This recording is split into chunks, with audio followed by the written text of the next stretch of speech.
जागरण के ऊपर ही सवाल है कि हर कोई जाग रहा है आज की डेट में और इंडियन समझ गए, बड़ा समझदार हैं आप इंडियन आर्मी भी जाग चुकी है सर। जी हाँ, जी हाँ, जो जी हाँ। खबर आपको भी मिली होगी सर, उस पर एक रिएक्शन, एक प्रतिक्रिया सर। नहीं देखिए मूव नीचे प्लीज थोड़ा सा। आप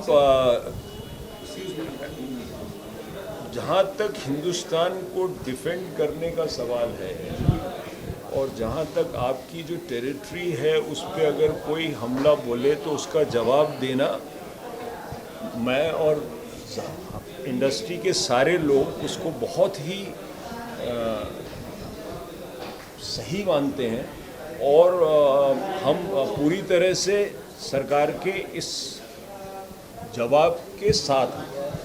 ये कोई बात ही नहीं हुई। हम ये चाहते होंगे कि प्यार हो, भाईचारा हो, हम लोग एक साथ बैठें, आर्थिक प्रगति हो, कल्चरल एक्सचेंज हो, लेकिन अगर नहीं होगा और सामने से कुछ प्रहार होगा तो उसको जवाब तो देना ही पड़ेगा, है कि नहीं? ऐसे तो नहीं है तो फिर कायरता हुई अगर नहीं दिया जवाब।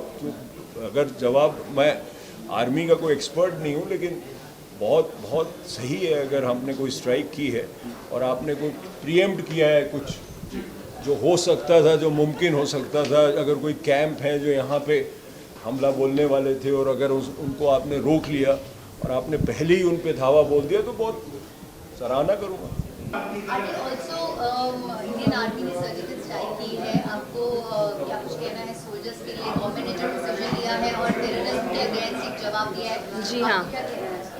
I think it was about time that our government rolled up their socks on this matter. I think terrorism is not something that should have been taken not lightly. They've not been taking it lightly, of course, but we've not been so aggressive in our approach.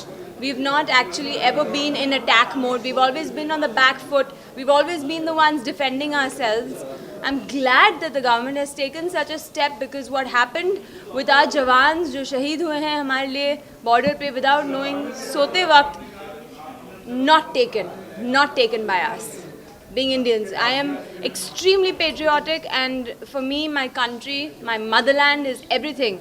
And when something like that happens, I think उनको जवाब मिल जाना चाहिए और अब मिला है तो very good.